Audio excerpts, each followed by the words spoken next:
नमस्कार, कैसे हैं आप लोग? एकदम बढ़िया। पिछले लेक्चर में हम लोग आर.एच. व्हिटेकर यानी 5 किंगडम सिस्टम इंट्रो के तौर पर पार्ट 1 में हम लोगों ने पढ़ लिया था। आज हम पढ़ेंगे नेक्स्ट पैराग्राफ और ये चार्ट पूरी तरह से याद करेंगे। ठीक, तो चलिए शुरू करते हैं हम लोग क्या वो पैराग्राफ जो यहाँ 3 डोमेन्स तक हो गया था।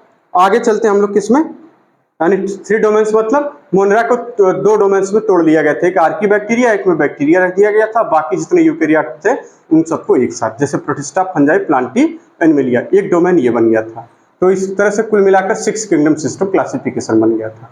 हमने बताया था कार्ल वूज ने इसको दिया था। अब हम बात करेंगे, अगला पैराग्राफ देखिए। Let us look at this 5 kingdom classification to understand the issues. Issues मतलब होता है मुद्दों, एंड कंसिडरेशन, कंसिडरेशन का मतलब होता धारणा है। कुछ मुद्दे और धारणाओं के बारे में अब बात चलेगी। ठीक, that influenced the classification. Influenced का मतलब जो प्रभावित करता है, इस क्लासिफिकेशन को प्रभावित कर, इन्फ्लुएंस मतलब प्रभावित करता है। Earlier classification system included. अब देखिए यहाँ पे बता रहे हैं कि जो पुराना, जो पहले वाले क्लासिफिकेशन सिस्टम थे उसमें क्या क्या दिक्कतें थी या क्या क्या होता था उसमें।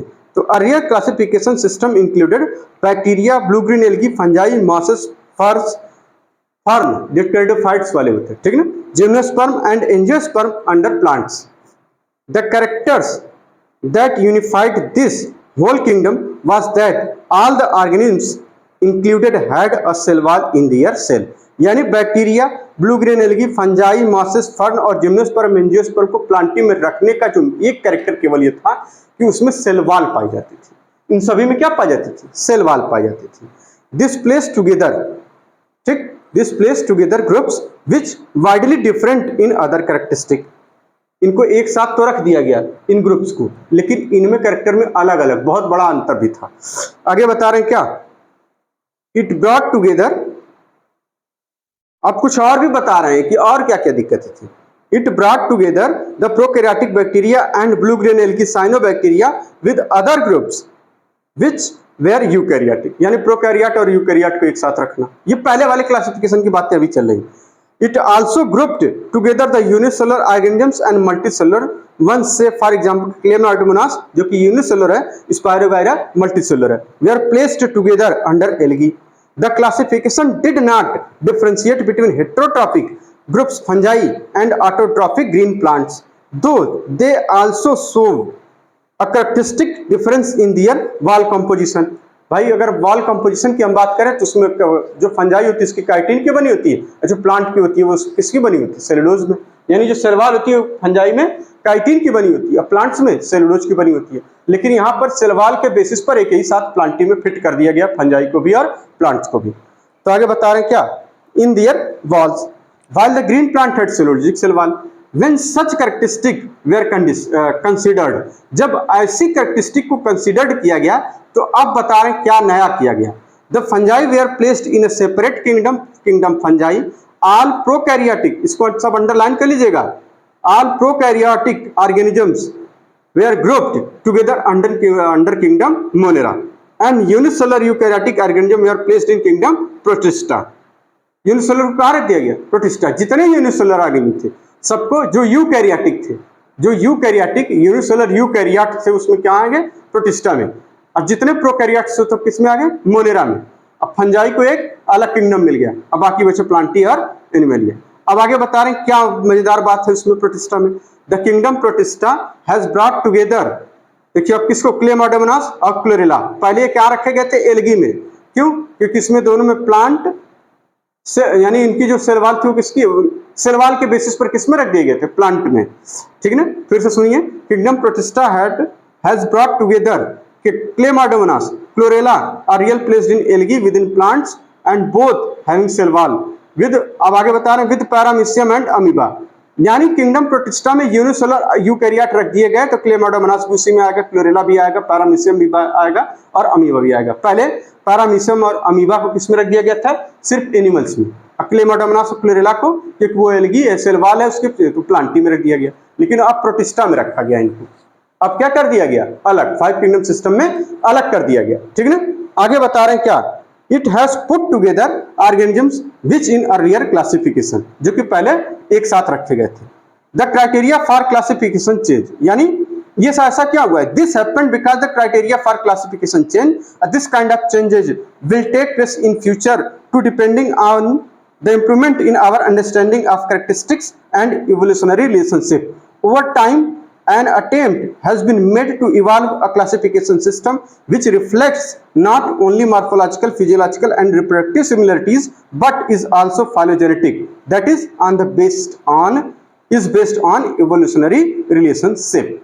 In this chapter, we will study characteristic of kingdom Monera, Protista fungi of the Whittaker system classification, the kingdom Monera plantae, the kingdoms Plantae and Animalia, commonly referred to as plant and animal kingdom. Separately इसको हम chapter 3 और 4 में पढ़ेंगे।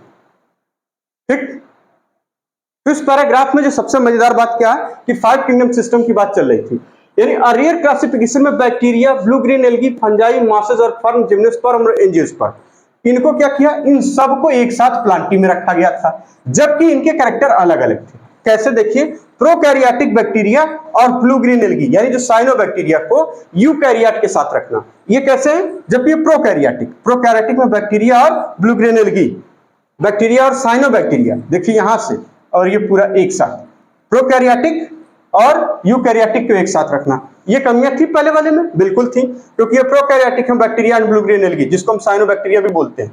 ठीक ना, इसको क्या बोलते हैं? साइनोबैक्टीरिया, ब्लू ग्रीन, नील हरित शैवाल, साइनोबैक्टीरिया भी बोलते हैं, को यूकैरियोटिक के साथ रखा गया। यूनिसेलुलर जैसे कि क्लेमाइडोमोनास, मल्टीसेलुलर जैसे कि स्पाइरोगाइरा को एक साथ रखा गया। ठीक, इनको एक साथ इसमें। फिर इसी तरह से हेटेरोट्रॉपिक ग्रुप्स जैसे कि फंजाई और ऑटोट्रॉपिक ग्रुप, इनको क्या एक साथ रखा? ये क्या थी? ये सब कमियां थी भैया। हेटेरोट्रॉपिक ग्रुप्स, फंजाई क्या है? देखिए फंजा, जबकि इनकी सेल वॉल क्या है? देखिए फंजाई की सेल वॉल किसकी? काइटिन की बनी होती है, जबकि ऑटोट्रॉपिक जो प्लांट्स होते हैं उनकी सेल वॉल किसकी? सेलुलोज की बनी होती है। यानी कितना अंतर है इनमें, इनके कैरेक्टर में बहुत बड़ा डिफरेंस है, जबकि सीधे एक ही में घुसेड़ दिया प्लांटिंग में, बात खत्म। तो व्हिटेकर ने क्या किया? इस सबको अलग अलग किया। अब इन सबको अलग अलग किया, तो इसी चीज को लिखिए, यानी अर्लियर क्लासिफिकेशन में ये थी। अब इसको नोट कर लीजिए, फिर लिखिए कि बाद में क्या किया गया। चलिए,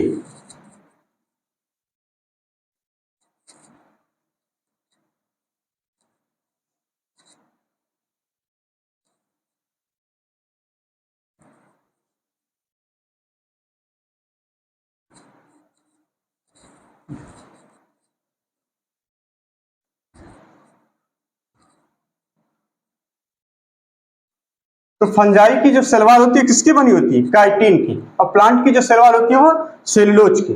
ठीक, साइनोबैक्टीरिया को ब्लू ग्रीन एल्गी भी कहते हैं। ठीक ना, अब बाद में क्या किया गया उसको जरा लिखिए, इसको लिखिए।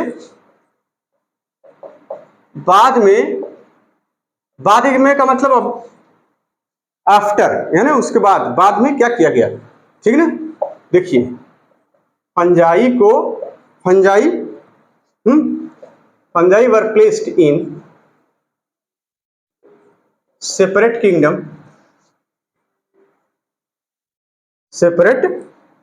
फंजाई।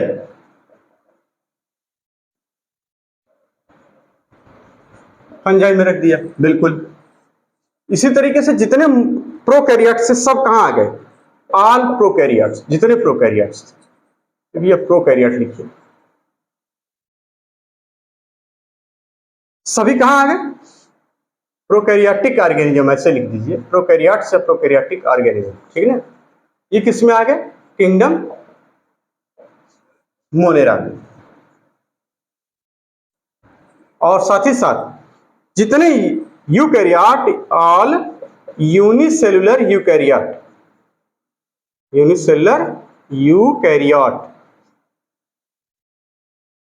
ये किस में आ गए? किंगडम प्रोटिस्टा में। जैसे एग्जाम्पल के तौर पर क्लेमाइडोमोनास, ठीक है, क्लेमाइडोमोनास और क्लोरेला, अब ये किस में रखे गए? प्रोटिस्टा में, क्लोरेला। जबकि पहले यानी अर्लियर क्लासिफिकेशन में क्या हुआ था, इनके साथ धोखा हुआ था बहुत बड़ा। इनको बता दिया क्या, देखो तुम्हारे अंदर सेल वॉल है, अब तुम लोग इसी में रहो। ये लोग बार बार कह रहे थे नहीं ऐसी कोई बात नहीं है, वो लोग बहुत बड़े बड़े लोग हैं, है ना, खा जाएंगे हमको। प्लेस्ड, भैया इसको सही सही लिख लीजिए, ठीक। प्लेस्ड किसमें, इन एल्गी, किस बेसिस पर, किसके बेसिस पर, एल्गी विद इन प्लांट। क्यों, क्योंकि इनके पास क्या था, सेल वॉल थी, because they have cell wall. Spelling वगैरह आप लोग मिला लीजिएगा, बाकी नीट में वो सब पूछा नहीं जाएगा, स्पेलिंग लिखिए, ठीक है। दूसरा एग्जांपल इसी तरह से पैरामीशियम, ये सही लिख रहे हैं, एकदम गलत लिख रहे हैं आप, सही है। पैरामीशियम एंड अमीबा, इसके साथ क्या हुआ, इनको एनिमल्स के साथ रख दिया गया था, जबकि ये क्या है, यानी पहले एनिमलिया में रखा गया था, एनिमल में रखा गया था, एनिमल किंगडम यानी एनिमलिया किंगडम में, ठीक ना।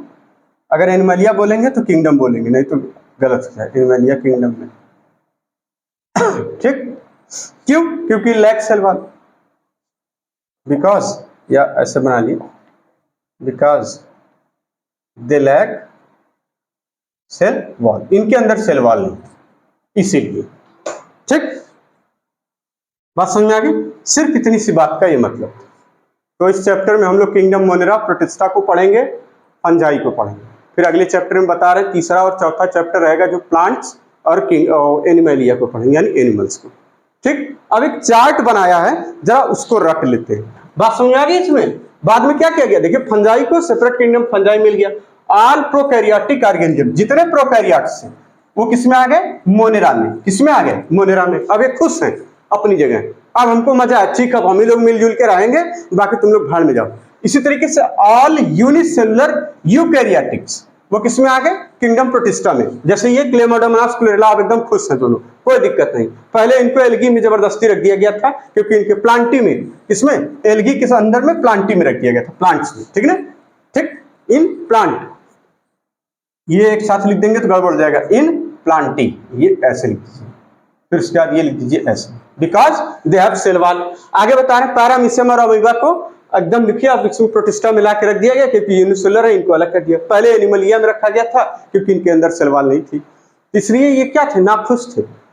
नाखुश का मतलब ये हो गया कि हमारी समझदारी जैसे जैसे अब बढ़ती गई, हम चीजों को और अधिक क्लासिफाई, यानी हमारा जो ऑब्जर्वेशन है, जो कंसिडरेशन है, वो यानी हम क्या कर रहे हैं, अब और चीजों को बहुत गहराई से समझकर अब बिल्कुल एकदम बारीकी लेवल पे जाके, यानी कि जितनी माइन्यूट लेवल पे हो सके उसे। अब कहीं कहीं पर जो कार्ल लुईस 6 किंगडम क्लासिफिकेशन था वो आरएनए बेस पे था, है ना, तो वो हालांकि सवाल अब पूछा नहीं जाएगा वो सब, यानी 6 किंगडम क्लासिफिकेशन, यानी मोनेरा में ही 2 ग्रुप बना दिए गए, इसी मोनेरा में 2 ग्रुप बना दिए गए, एक था आर्की ग्रुप में और एक है बैक्टीरिया ग्रुप, ठीक है, आर्की ग्रुप बैक्टीरिया ग्रुप, इसको बोला है आर्की, बैक्टीरिया, यूकैरिया, 3 डोमेन है। यूकैरिया डोमेन में 4 लोग आते हैं, फंजाई, प्रोटिस्टा, फंजाई, उसके बाद प्लांटी, एनिमलिया।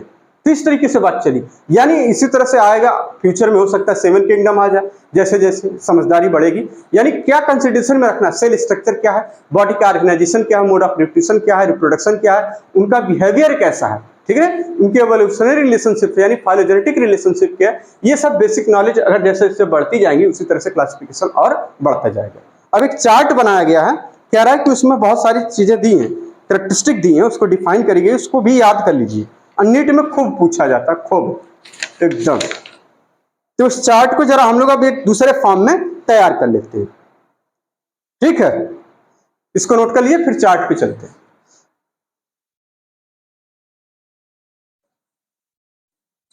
चलिए,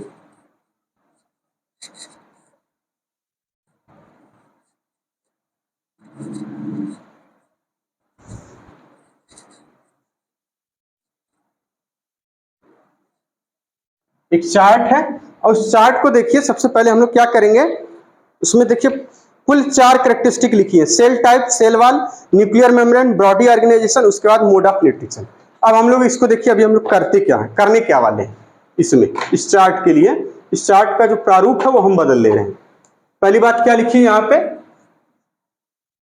सेल टाइप। ठीक है, चलिए आगे हम बात करें किसका, सेल वॉल। दूसरा है सेल वॉल, तीसरा है न्यूट्रिशन, बिल्कुल न्यूक्लियर मेम्ब्रेन। कहो हम तो बड़ा दूर दूर लिख दिए, ऐसे लिखिए ना, सेल वॉल। फिर है सेल टाइप के बाद क्या, सेल वॉल, सेल वॉल के बाद न्यूक्लियर मेम्ब्रेन। अब ये न्यूक्लियर मेम्ब्रेन ही है ना, हाँ न्यूक्लियर मेम्ब्रेन। इसको एम बना दे खाली, चलिए पूरा लिख दे रहे हैं, मेम्ब्रेन। तीसरी बात है बॉडी ऑर्गेनाइजेशन, बड़ा इंपॉर्टेंट यही है, ठीक। और एक बात है मोड ऑफ न्यूट्रिशन, सबसे इंपॉर्टेंट था यही, मोड ऑफ न्यूट्रिशन। ये कुल 4 बातें, ठीक। अब क्या करना है, अब देखिए हमने यहां लिख दिया मोनेरा, हमने क्या लिख दिया यहां, मोटा मोटा मोनेरा। यानी जब मोनेरा की हम बात करें तो सेल टाइप कैसी दे रखी इसमें, प्रोकैरियोटिक। कैसी है, प्रोकैरियोटिक। तो आप यहां आंसर क्या लिखेंगे, प्रोकैरियोटिक। देखिए इस टेबल को बड़े आप सबके लिए केवल यही बदलते जाएंगे, ये सेम रहेगा तो आसानी से हमारा नोट्स भी बन जाएगा यार। सेल कैसा है, सेल टाइप कैसा, प्रोकैरियोटिक, बिल्कुल ये तो याद ही रहेगा, प्रोकैरियोटिक, ठीक। प्रोकैरियोट्स लिखा, prokaryotic. Cell wall non cellulosic, non cellulosic. और नॉन सेलुलोजिक में, नॉन सेलुलोजिक यानी सेलुलोज की नहीं बनी होती है, इसका मतलब होता है सेलुलोज की नहीं बनी होती। फिर होता क्या इसमें, polysaccharide plus amino acid, poly और सेकेराइड, ये लिखा ना भैया, हाँ सही लिखते हैं ना हम, लेकिन कोशिश कर रहे हैं अंग्रेजी सुधारने की भाई, हैं लिखने वाला काम हम बहुत कम किए हैं इसीलिए। Polysaccharide plus amino acid, amino acids. Non cellulosic का मतलब सलवाल की नहीं बनी होती, पॉलीसेकेराइड प्लस अमीनो एसिड्स की बनी होती है, ठीक। न्यूक्लियर मेम्ब्रेन एब्सेंट, नहीं पाया जाती इसमें, nuclear membrane absent. Body organisation इनकी, यानी कि बॉडी किसकी, सेलुलर रहती है, बॉडी लेवल का सेल, एक सेल दूसरे सेल, यही झुंड बना के रहे, चाहे फिलामेंट ऐसे लड़ी बना ले चाहे जैसे, लेकिन ये क्या होगी, सेलुलर लेवल का बॉडी ऑर्गेनाइजेशन, सेलुलर लेवल, ठीक है भैया। यानी मोनेरा में सेल टाइप, यानी सेल की टाइप कैसी है, प्रोकैरियोटिक। सेल वॉल कैसी, non cellulosic, polysaccharide plus amino acid की बनी होगी। न्यूक्लियर मेम्ब्रेन एब्सेंट होती है। बॉडी ऑर्गेनाइजेशन कैसा होता है, सेलुलर होता है। और सबसे इंपॉर्टेंट है इसमें मोड ऑफ न्यूट्रिशन, इसमें न्यूट्रिशनल डाइवर्सिटी बहुत अधिक होती है, ठीक है ना। तो इसको नोट कर लीजिए। यानी देखिए ये मोड ऑफ न्यूट्रिशन, देखिए ऑटोट्रॉफिक भी होते हैं।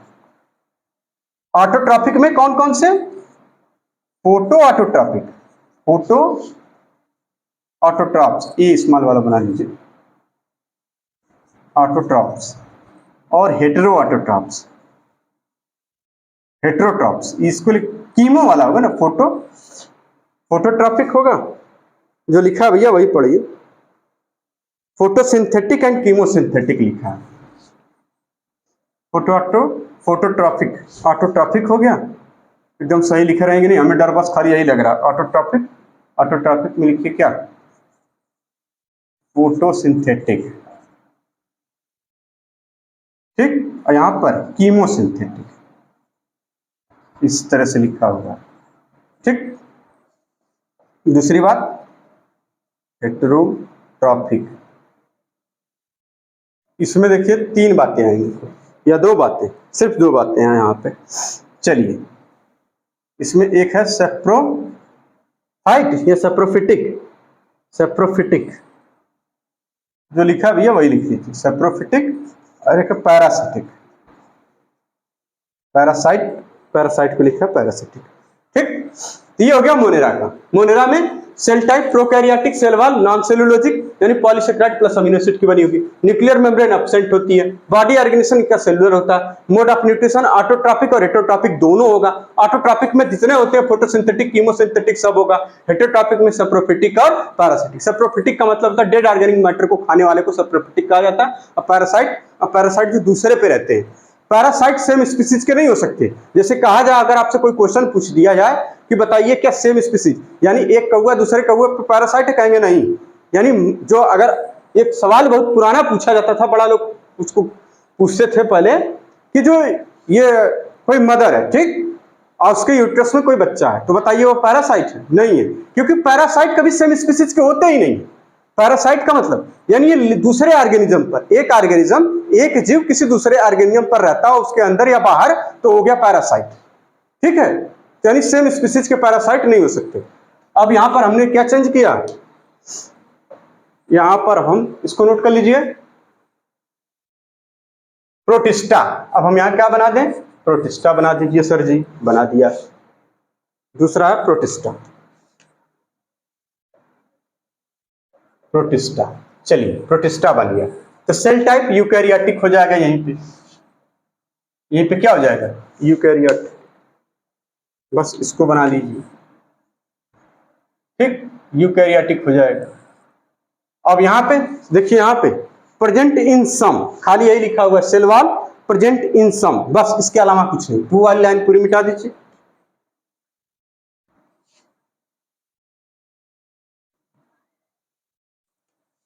खाली बस जैसे लिखा हुआ प्रेजेंट इन सम, कुछ में प्रेजेंट, ठीक है, सम। और न्यूक्लियर मेम्ब्रेन प्रेजेंट होगी, ठीक। बॉडी ऑर्गेनाइजेशन मल्टी सेलुलर और नहीं सेलुलर। इसमें अब देखिए एक इंपॉर्टेंट बात क्या मिल गई, यानी मोनेरा में और प्रोटिस्टा में बॉडी ऑर्गेनाइजेशन कैसा है, सेम है। तो इस बात को यही नोट कर लीजिए। इन मोनेरा सवाल पूछा जाएगा, क्या सेम है, इन मोनेरा एंड प्रोटिस्टा। क्यों, क्योंकि दोनों सेलुलर है, एक ही सेल के बने होते, ये भी यूनिसेलुलर है, ये भी यूनिसेलुलर है। प्रोटिस्टा बॉडी ऑर्गेनाइजेशन सेम होगा, क्या होगा, सेम होगा। समझ में आई बात, ऑर्गन नहीं है, ऑर्गेनाइजेशन ऐसे है, ठीक है, सेम होता है। मोड ऑफ न्यूट्रिशन की हम बात करें तो देखिए इसमें ऑटोट्रॉपिक और हेटेरोट्रॉपिक, और ऑटोट्रॉपिक में क्या, सिर्फ और सिर्फ फोटोसिंथेटिक और कुछ। हेटेरोट्रॉपिक में सप्रोफिटिक पैरासिटिक दोनों होते हैं, ठीक है, आगे दिया नहीं है लेकिन होते दोनों, ठीक, इसको नोट कर लीजिए। यानी प्रोटिस्टा में cell type eukaryotic, cell wall present in some, कुछ मेंबर्स में पाई जाती है, न्यूक्लियर मेम्ब्रेन प्रेजेंट होती है, बॉडी ऑर्गेनाइजेशन सेलुलर होता है, मोड ऑफ न्यूट्रिशन ऑटोट्रॉपिक और हेटेरोट्रॉपिक दोनों। ऑटोट्रॉपिक में केवल और केवल फोटोसिंथेटिक, हेटेरोट्रॉपिक में सप्रोफिटिक और पैरासिटिक दोनों। सप्रोफिटिक का पूछा जाता है स्लाइम मोल्ड्स, अब पैरासिटिक का बोलेंगे प्रोटोजुवन, और फोटोसिंथेटिक का बोलेंगे तो क्या उसमें क्रिजोफाइट्स और डायनोफ्लैजिलेट्स, क्रिजोफाइट और डायनोफ्लैजिलेट्स, ये सब आगे आएगा अभी, ठीक है ना। एग्जाम्पल चाहे तो लिख लें, एग्जाम्पल चाहे तो लिख लें यहां पर, क्रिसोफाइट एंड डाइनोफ्लैजिलेट, डाइनोफ्लैजिलेट। भैया स्पेलिंग वगैरह देख लिया करो यार, देखो एकदम क्रिसो बिल्कुल सही लिखा है, फाइट्स, डाइनोफ्लैजिलेट डीनो लिखा है इसमें, है ना, भैया हम क्या बताएं, फ्लैजिलेट बिल्कुल। और सप्रोफिटिक का एग्जांपल क्या लिया गया है इसमें, स्लाइम मोल्ड्स होते हैं, ये क्या होते हैं, स्लाइम मोल्ड्स। ये जो स्लाइम मोल्ड्स होते हैं इसका एग्जांपल क्या है, स्लाइम मोल्ड्स, ठीक है। और पैरासाइट, पैरासाइट किसमें होते हैं, इसमें प्रोटोजोवंस, पैरासाइट का एग्जांपल प्रोटोजोवंस, आप चाहे तो ये लिख लें, ठीक। ये देखिए एग्जांपल है प्रोटिस्टा में, समझ में आ गई बात। चलिए इसको नोट कर लीजिए, फिर आगे चलते हैं। फिर से देखिए cell type eukaryotic, cell wall present in some, nuclear membrane present. ये किसकी बात चल रही है, प्रोटिस्टा की। Body organisation cellular, mode of nutrition autotrophic और हेटेरोट्रॉपिक। ऑटोट्रॉपिक में फोटोसिंथेटिक होगा, उसके एग्जांपल है क्रिजोफाइट और डायनोफ्लैजिलेट। और उसका हेटेरोट्रॉपिक में सप्रोफिटिक जो स्लाइम मोल्ड्स आते हैं जिसमें, और पैरासिटिक प्रोटोजुवन होते हैं, ठीक। और उसके बाद कह रहे हैं कि इन मोनेरा एंड प्रोटिस्टा क्या सेम है, बॉडी ऑर्गेनाइजेशन सेम होता है। अब आगे चलिए प्लांट, उस पे प्लांटी पर, ठीक। यहां पे हम कर दे क्या, प्लांटी, इसको भी हम रफ कर रहे हैं भैया, इसको भी हम क्या कर रहे हैं, रफ। ये दिया है ना, देख लीजिए चार्ट ध्यान से, एकदम आसानी से। वो जब आप इस तरह से मिला के रखते हैं तो याद नहीं होता है वो, भूल जाता है बार बार कि इधर वाला था कि उधर वाला था। ठीक, चलिए फंजाई अभी बाकी भैया, कहाँ कौन भरता है भाई, ये इतना ज्यादा मतलब इसमें वो भर दिए हैं इंक, पता नहीं कहाँ से लीक करने लगता है। चलिए अब हम बात कर रहे हैं फंजाई की। क्या होता है फंजाई? फंजाई में सेल टाइप यूकैरियोटिक, बिल्कुल प्रेजेंट सेल वॉल क्या होती है? प्रेजेंट होती है, लेकिन होती कैसी है? नॉन सेलुलोजिक होगी, यानी विदाउट सेलुलोज। ठीक, नॉन सेलुलोजिक, इसको लिख लीजिए। प्रेजेंट और काइटिन की बनी होगी, सीधे लिखिए ना, काइटिन की, यानी नॉन सेलुलोज या विदाउट सेलुलोज। पता नहीं क्या जबरदस्ती इसको घुसेड़े इसमें, अरे नहीं होती तो बात खत्म, लिखिए सिर्फ काइटिन की बनी होती है, नॉन सेलुलोजिक। एलुलोजिक लग रहा है क्या? इसी से हम परेशान है, सिर्फ स्पेलिंग से, कोई बड़ी बात नहीं। न्यूक्लियर मेम्ब्रेन प्रेजेंट होती है, बिल्कुल सही। बॉडी ऑर्गेनाइजेशन इसमें कैसा होता है? मल्टी सेलुलर और लूज टिश्यू। ये सेलुलर के आगे मल्टी लगा लीजिए, मल्टी सेलुलर, और साथ ही साथ लूज टिश्यू, ये हो जाता है। ठीक है, ऑटोट्रॉपिक नहीं होंगे ये सब, ये लोग कहां ऐसे होते हैं? ये सिर्फ और सिर्फ हेटेरोट्रॉपिक्स। इस लाइन को हम मिटा दे रहे हैं तब। ठीक, और एग्जाम्पल सारे मिटा लीजिए। चलिए, ठीक है, या तो सैप्रोफिटिक होंगे या फिर पैरासिटिक होंगे, कोई दिक्कत? कोई दिक्कत नहीं। यानी फंजाई में देखिए सेल टाइप कैसा है? Eukaryotic. Cell wall present chitin की बनी होगी, विदाउट सेलुलोज होती है। न्यूक्लियर मेम्ब्रेन प्रेजेंट होती है। बॉडी ऑर्गेनाइजेशन मल्टीसेलुलर या फिर लूज टिश्यू होता है। मोड ऑफ न्यूट्रिशन हेटेरोट्रॉपिक होगा, या तो सैप्रोफिटिक हो सकते हैं या फिर पैरासाइट हो सकते हैं। अब आ जाइए प्लांटी की हम बात कर लें बहुत तेजी से। किसकी बात कर रहे हैं हम? प्लांटी, प्लांट्स वाली बात। यूकैरियोटिक होगी, प्रेजेंट होगी, और यहाँ पे किसकी? सेलुलोज की बनी होगी। इसको मिटा दीजिए, यहाँ लिख दीजिए सेलुलोज। सिर्फ इतना इतना याद करना होता है, ये बार बार काहे रटेंगे? सेलुलोज, अगर आपसे पूछा जाए बताइए सेलुलोज की बनी हो क्या? सेलुलर वाले न्यूक्लियर में प्रेजेंट होगी। बॉडी ऑर्गेनाइजेशन इसमें कैसा होगा? टिश्यू और ऑर्गन लेवल का। अब यहाँ पे लिख दीजिए टिश्यू और ऑर्गन, वो जो टिश्यू लिखा है उसको हटा के यहाँ लिख दीजिए टिश्यू, और साथ ही साथ क्या? Organ level. Mode of nutrition केवल और केवल ऑटोट्रॉपिक, केवल और केवल, अब की बार आ जाएगा केवल और केवल ऑटोट्रॉपिक, और उसी ऑटोट्रॉपिक में केवल और केवल फोटोसिंथेटिक, और दूसरा होता ही नहीं। कुछ आएंगे जो इंसेक्टिवोरस प्लांट होते हैं, लेकिन उसमें भी फोटो इंसेक्टिवोरस फैले होते हैं, लेकिन फोटोसिंथेसिस होगी। वो अपने न्यूट्रिशन के लिए सिर्फ क्या होते हैं? वो लेते हैं, जैसे बोला जाएगा आपसे, है ना, निपेंथीज वगैरह आएगा, ब्लड वॉट आएगा, ये सब अब नहीं आएगा। मोड ऑफ न्यूट्रिशन के ऑटोट्रॉपिक और फोटोसिंथेटिक की बात करेंगे। अब आ जाइए एनिमेलिया, एकदम आसान आसान, इसमें कुछ याद कराने वाला तो है नहीं भाई। यूकैरियोटिक होगी, सेलुलोजिक होगी, cell wall cellulosic, cell wall cellulosic. Chitin की किस्में बनेगी फंजाई में।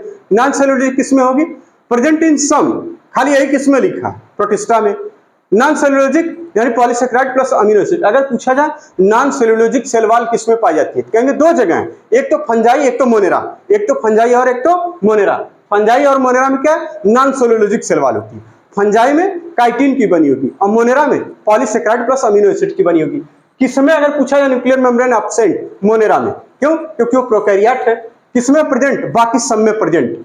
बॉडी ऑर्गेनाइजेशन किसमें सेलुलर? कहेंगे मोनेरा और प्रोटिस्टा दोनों में।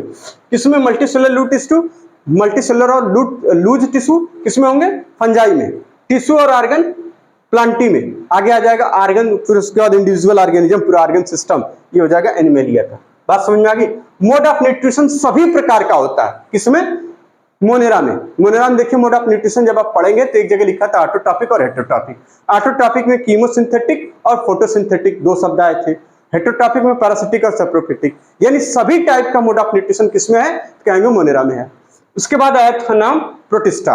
प्रोटिस्टा में क्या था? कहेंगे ऑटोट्रॉपिक और हेटेरोट्रॉपिक दोनों था। ऑटोट्रॉपिक में आया था क्या? फोटोसिंथेटिक, लेकिन कीमोसिंथेटिक नहीं था। कीमोसिंथेटिक जो मोड ऑफ न्यूट्रिशन है वो सिर्फ और सिर्फ मोनेरा में, जबकि यहाँ पे फोटोसिंथेटिक कहेंगे हर जगह है। फोटोसिंथेटिक मोनेरा में भी है, फोटोसिंथेटिक आपका प्रोटिस्टा में भी है। फोटोसिंथेटिक किसमें? हर जगह का मतलब 3 ग्रुप में। फोटोसिंथेटिक किसमें? मोनेरा में भी है, प्रोटिस्टा में भी और प्लांटी में भी। फंजाई में सिर्फ और सिर्फ हेटेरोटॉपिक, उसमें भी पैरासिटिक और सप्रोफिटिक। ठीक, बात समझ में आ रही है? तो कीमोसिंथेटिक केवल और केवल कीमोसिंथेटिक केवल अगर पूछा जाए कीमोसिंथेटिक मोनेरा में, फोटोसिंथेटिक मोनेरा में, प्रोटिस्टा में, प्लांटी में। समझ आ रही बात? हेटेरोटॉपिक मोड ऑफ न्यूट्रिशन मोनेरा में, प्रोटिस्टा में, उसके बाद फंजाई में, तो भैया सब में है। बात समझिए ना आप, यानी मोड ऑफ न्यूट्रिशन बड़ा इंपॉर्टेंट कैरेक्टरिस्टिक हो गया था क्लासिफिकेशन के लिए। ठीक है ना, तो इस बात को याद रखिएगा। तो प्लांटी में सिर्फ और सिर्फ हेटेरोटॉपिक हो जाएगा। तो ये बहुत सारे क्वेश्चंस यहीं से बन जाते हैं, और आपको लोग को लगता है कि यार पता नहीं कहाँ से पूछ लेता है, कहाँ से नहीं पूछता, वो यहाँ से पूछता है। एनिमैलिया की बात कर रहे हैं। Cell type eukaryotic cell wall present, वाह, लेकिन सेल वॉल की तो बातें मत करिए, कह रहे सेल वॉल, एनिमैलिया में सेल वॉल की बातें मत करिए, न्यूक्लियर मेम्ब्रेन होती है। इसको लिख दीजिए एब्सेंट, इसमें नहीं पाई जाती। ठीक है ना भैया, क्या हो जाएगा? एब्सेंट। उसके बाद क्या कह रहे हैं? अच्छा, मोरेरा में सेल न्यूक्लियर मेम्ब्रेन एब्सेंट थी, वो तो पहले ही बता दिया। यहाँ क्या? Present, nuclear membrane present. ठीक है, बॉडी ऑर्गेनाइजेशन, इसके बाद आर्गन, टिश्यू, आर्गन और आर्गन सिस्टम, आर्गन सिस्टम। ठीक है, चलिए मोड ऑफ न्यूट्रिशन हेटेरोटॉपिक, फोटोसिंथेटिक काट दीजिए यहाँ पे। आप देखिए एक शब्द आएगा इसमें, होलोजोइक। हाँ भैया, यही मोड ऑफ न्यूट्रिशन में लिखा है हम लोग क्या? हेटेरोटॉपिक। अब एक चीज और हम बता दें आपको, हेटेरोटॉपिक में क्या? दो चीजें, या तो होलोजोइक, ये लिखा ना, देख लो यार, होलोजोइक और सप्रोफिटिक। अच्छा, पैरासिटिक क्यों नहीं होगा? पैरासिटिक भी होगा, यहां भले लिखे हैं, भूल गए हैं, होलोजोइक और सप्रोफिटिक, इसको लिख दीजिए। लेकिन एनसीईआरटी वाले जो लिखे हैं आप पहले उसको याद रखें, बाकी सब बात की है। PHY लगा रहेगा वो, ये स्पेलिंग हमारी बहुत गलत है, सही बता रहे। आप लोग बस समझदार है ना, नीट में स्पेलिंग तो नहीं आएगी, बस समझ जाइए, भावनाओं को एकदम रटे रहिए। हमारा काम बस याद कराना, अच्छे से चीजों को समझा देना। अब देखिए एनिमल में जो सेल टाइप है वो कैसी? Eukaryotic. Cell wall absent, nuclear membrane present. मिला लीजिएगा एक बार चार्ट, और कहीं पर जो छूटा उटा शब्द हो उसको सही कर लीजिएगा। ठीक है ना, बॉडी ऑर्गेनाइजेशन टिश्यू, आर्गन या आर्गन सिस्टम लेवल का हो सकता है। मोड ऑफ न्यूट्रिशन हेटेरोटॉपिक होगा, हेटेरोटॉपिक में होलोजोइक और सप्रोफिटिक। अब देखिए मोड ऑफ न्यूट्रिशन में दो बातें आ गई थी। एक क्या बताया जा रहा है? एक को बताया जा रहा है क्या? ऑटोट्रॉपिक और हेटेरोटॉपिक। ऑटोट्रॉपिक मींस का मतलब क्या होता है पहले ही समझिए। ऑटोट्रॉपिक का मतलब होता है जो अपना भोजन स्वयं बना ले। हेटेरोटॉपिक यानी जो अपना भोजन स्वयं नहीं बना पाए, दूसरे पे निर्भर हो। ठीक है ना, ऑटो मींस होता स्वयं, सेल्फ, है ना, जो अपना भोजन क्या अपना, यानी synthesis of their food own, अपने आप जो बना ले। ठीक, हेटेरोटॉपिक जो दूसरे पर डिपेंड हो, depend on other organism for food. ठीक ना, तो वो हेटेरोटॉपिक हो जाता है। तो एनिमल में एक शब्द आया होलोजोइक। अगर होलोजोइक शब्द आया तो किसका आंसर ऑप्शन लगाएंगे? एनिमैलिया। सप्रोफिटिक शब्द आया तो क्या आंसर लगाएंगे? प्लांटी को छोड़ के बाकी सब में आंसर लगा सकते हैं। अगर कीमोसिंथेटिक आया तो मोनेरा में चले जाएंगे उठ के फट से। सिर्फ और सिर्फ फोटोसिंथेटिक शब्द आया तो प्लांटी में चले आएंगे। देखिए क्वेश्चन खाली यहीं से फंसाएगा। अच्छा, अब आ जाइए body organisation. Cellular level of body organisation किसमें? तो आप क्या बोलेंगे? मोनेरा और प्रोटिस्टा में। फंजाई में सेलुलर और यानी टिश्यू लेवल, और मल्टी सेलुलर और टिश्यू, लूज टिश्यूज जिसको बोलते थे वो हो जाते थे मल्टी सेलुलर और लूज टिश्यू। उसके बाद प्लांटी में टिश्यू और आर्गन लेवल का था। आर्गन सिस्टम शब्द आ जाए, यानी सिस्टम शब्द आ जाए, तब आएंगे हम एनिमैलिया में। बड़ा ध्यान से इसको याद करिएगा एक एक चीज। तो ये सब पूरा चार्ट हो गया। अब आती है बात, यहां तक सब हो गया, कुछ एक्स्ट्रा पॉइंट थे। 3 किंगडम सिस्टम बोल दे रहे हैं, आप लिख लीजिए। 3 किंगडम सिस्टम किसने दिया था? तो लिख दीजिए हकेल ने, ठीक है ना। अब 4 किंगडम सिस्टम कोपलैंड ने दिया था, और 6 किंगडम सिस्टम कार्ल वूज ने दिया था। न्यू सिस्टमेटिक शब्द किसने दिया था? तो जूलियन हक्सले। लिखेंगे नहीं आप, क्योंकि ये लिखने वाली चीजें हैं ही नहीं, अब नहीं पूछा जाता। न्यू सिस्टमेटिक शब्द किसने दिया था? जूलियन हक्सले, SUXLAY, LEY, ठीक है ना। फाइलम शब्द किसने दिया था? हकेल ने। अच्छा, अब एक मॉडर्न कॉन्सेप्ट ऑफ स्पीसीज या बायोलॉजिकल कॉन्सेप्ट ऑफ स्पीसीज किसने दिया था? अर्नस्ट मेयर ने, है ना। अर्नस्ट मेयर ने, ERNST मेयर, ठीक है ना, MAYR। नहीं आएगा, खाली हम बोल दे रहे हैं, आप सुन लीजिए बस कर। अब नेक्स्ट क्वेश्चन में यहां से जितने क्वेश्चन आए नेक्स्ट सेशन में, यानी जो हम लोग अगला जो लेक्चर आएगा जो हमारा, उसमें हम लोग क्या करेंगे, सारे सारे पहले क्वेश्चन कर लेंगे अब तक किसने पूछे गए, फिर उसके बाद हम लोग पढ़ेंगे मोनेरा। बात समझ में आ गई? तो इसको खूब अच्छे से याद करिएगा। हम कोशिश करेंगे स्पेलिंग सुधारने की, जो हमारी आदत है, तो हम उस पर कंट्रोल करेंगे और सही पढ़ने और समझाने की। ठीक है ना? तब तक के लिए धन्यवाद।